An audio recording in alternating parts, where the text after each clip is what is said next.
Let's bring in Alonzo Mourning, former NBA center, joining us on the program. What did you see from the Bulls last night, Zoe?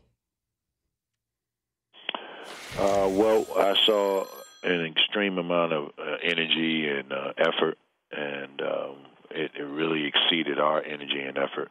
And they made plays down the stretch that pretty much made the difference in the game. Nate Robinson came up pretty big for them, and Gallinari, and obviously Joakim Noah and his energy and effort really dominated the inside play. So it's just a matter of us making the adjustments that we need to make. It's a series, and I think anybody that is a playoff contending team, we all want to win all 16 games and have no losses, but that's kind of unrealistic. To tell you the truth, when you're playing against a team like Chicago, the one thing you do have to do, you have to match the effort, and you have to match the physical play.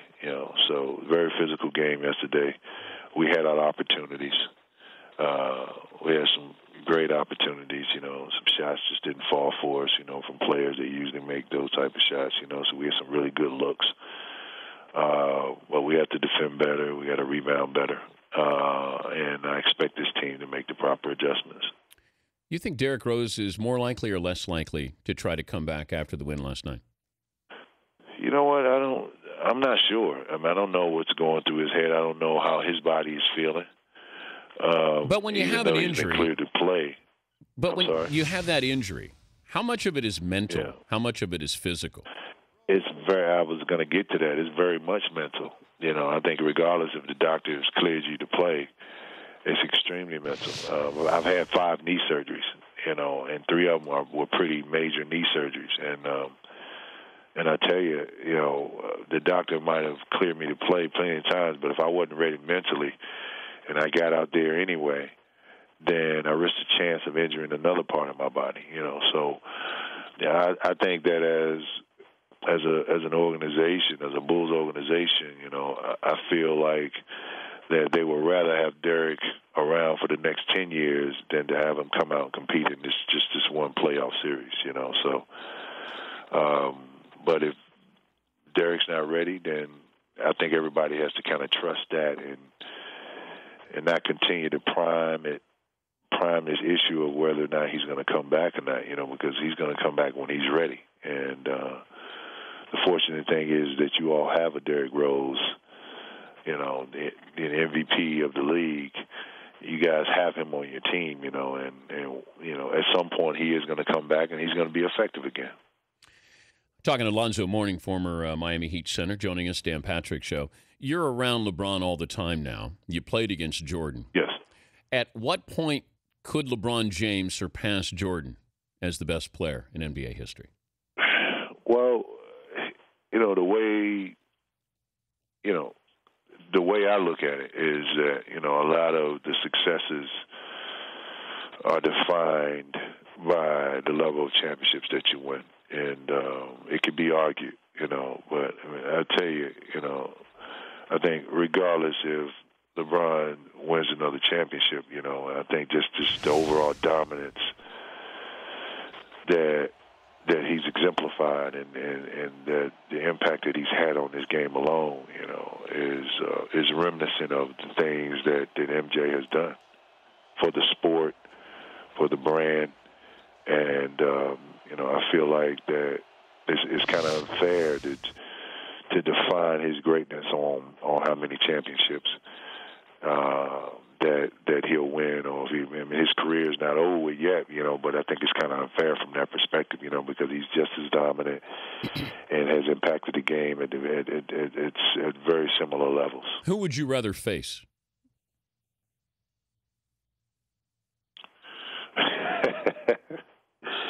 Well, you know what? I'm a little biased because I played against MJ. Well, I played against LeBron as well, but that's a tough question. It really is.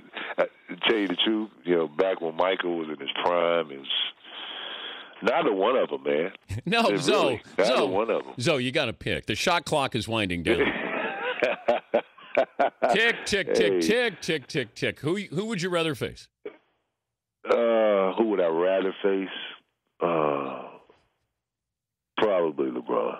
I would rather face him than Michael. Okay, there's nothing wrong with that. Because of my experience with Michael. I mean, he kept us from winning, having an opportunity to win championships for years. So he's neglected me as a couple of opportunities to win championships. So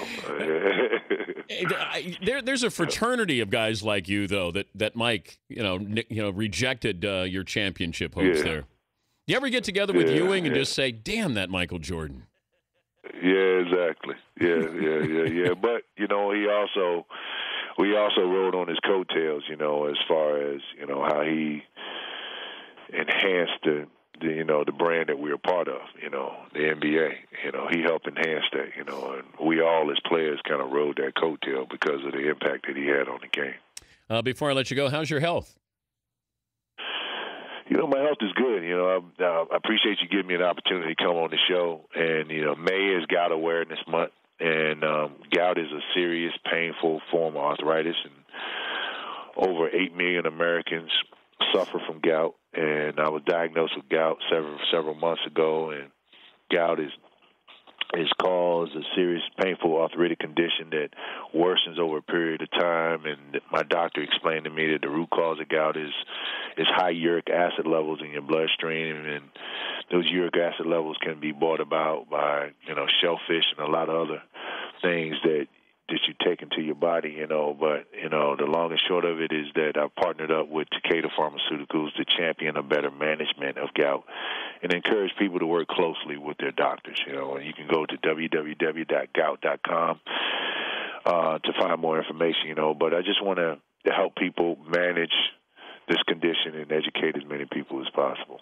Good to visit with you again. And there's no shame in saying that you'd rather face LeBron than MJ, okay?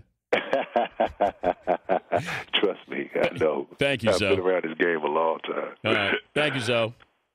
Alonzo Mourning, former Hoya center, NBA center. Man, I didn't know I was going to stop him in his tracks there. I think he had to be careful because he sees LeBron every day. He probably has nightmares of Jordan coming after him.